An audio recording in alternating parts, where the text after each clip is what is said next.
কলিজার টুকরা বাবাজিরা, এই পৃথিবীর ময়দানে গত কয়েকদিন থেকে যেই দুর্ঘটনায় আমরা আছি, আমরা তো কোনো কিছুই জানি না। এর বাস্তব প্রমাণ আজকে টের পাচ্ছে আমাদের কুমিল্লার ভাইয়েরা, চট্টগ্রামের ভাইয়েরা, ফেনীর ভাইয়েরা, সিলেটের ভাইয়েরা। কত মায়ের বুক আজকে খালি হয়ে যাচ্ছে, কথা বলেন ঠিক কিনা? কত মায়ের সন্তানকে দেখলাম ছোট্ট একটা গাবলাতে বসিয়ে দিয়ে সন্তানটাকে বাঁচানোর জন্য মা বাবা কোথায় চলে গিয়েছে, গাবলাতে সন্তানকে বসিয়ে রেখে দিয়েছে। সন্তান জানে না তার মা বাবা তার কাছে নেই।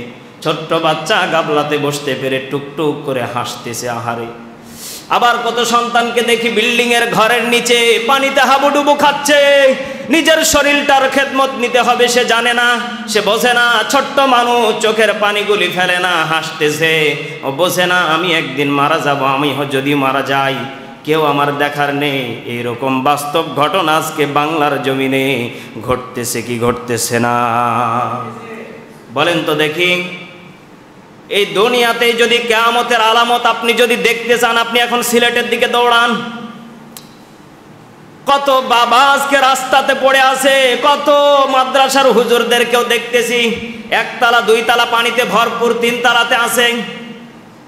তারা যে বাঁচবে, বাঁচার মতো কোনো কায়দা নেই। হাজার হাজার ছাত্রকে নিয়ে সেখানে দাঁড়িয়ে থেকে আল্লাহর কাছে দোয়া করতেছে, সব ডুবে শেষ। বলেন তো দেখি কত মায়ের সন্তান ওখানে আছে, একটাই আশা তারা বড় আলেম হয়ে বাংলার মানুষের খেদমত করবে, কথা বলেন ঠিক কিনা?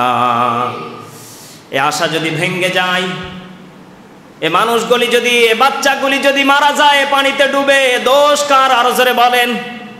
এই সমাজের, কথা বলেন ঠিক কিনা? আমাদের দোষ না? আমরা তো আজকে চিন্তা করি কিভাবে গাড়ি বাড়ি করব, আর তারা চিন্তা করে কিভাবে জীবনটাকে বাঁচাবো, কথা বলেন ঠিক কিনা? আজকে তারা চিন্তা করতেছে আমাদের খাবারের প্রয়োজন নেই, আগে আমাদের জীবন বাঁচানো লাগবে।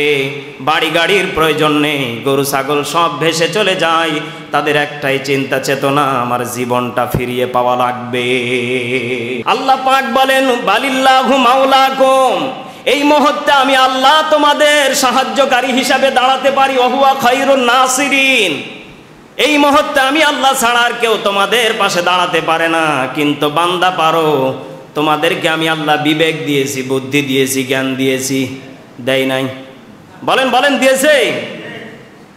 আচ্ছা বলেন তো দেখি, গতকালকে ছোট্ট একটা বাচ্চাকে, 12 থেকে 13 বছর একটা সন্তান, তাকে জিজ্ঞাসা করা হলো, হে বেটা তুমি 14,000 টাকা, আমরা তোমাদের কাছে আসলাম, তুমি 14,000 টাকা দিয়ে দিলে, বলো তো দেখি এই ছোট্ট বয়সে তুমি এত টাকা কিভাবে পেলে? বাচ্চাটা চোখের পানিগুলি ছেড়ে দিয়ে বলতেছে, আঙ্কেল ছোটবেলার থেকে আমার বাবা মা আমাকে যত টাকা দিয়েছে, আমি সব টাকাগুলি আমি খাবারের জন্য জগিয়েছিলাম, আমি টাকাগুলি গুছিয়েছিলাম মক্কা মদিনা, আমি রসুলের জায়গাটাকে আমি একবার ঘুরে ঘুরে দেখবো। চিৎকার মেরে বলেন না সুবহানাল্লাহ।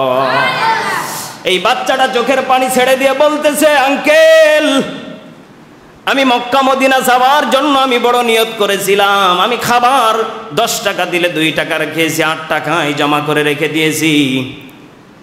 আচ্ছা তুমি এই টাকা দিয়ে মক্কা মদিনা যাবে না কেন, এই টাকা দান করে দিলে?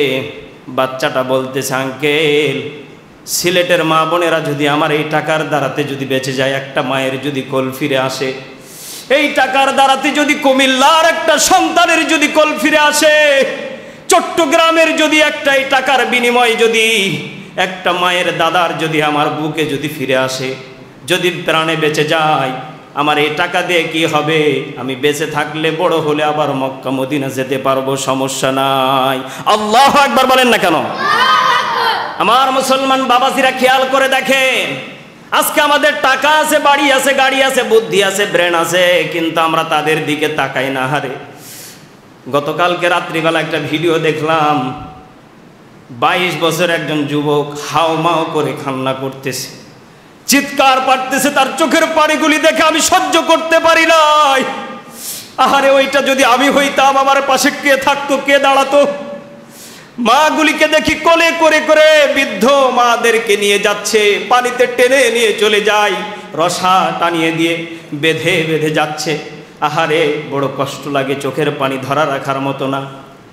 কত কষ্টদায়ক হলো তারা এইভাবে জীবন যাপন করতে পারে। এটা আমাদের বাঙালি যদি আজকে তাদের পাশে দাঁড়াতে পারে, যেইভাবে অনেক ভাইয়েরা দাঁড়িয়েছে,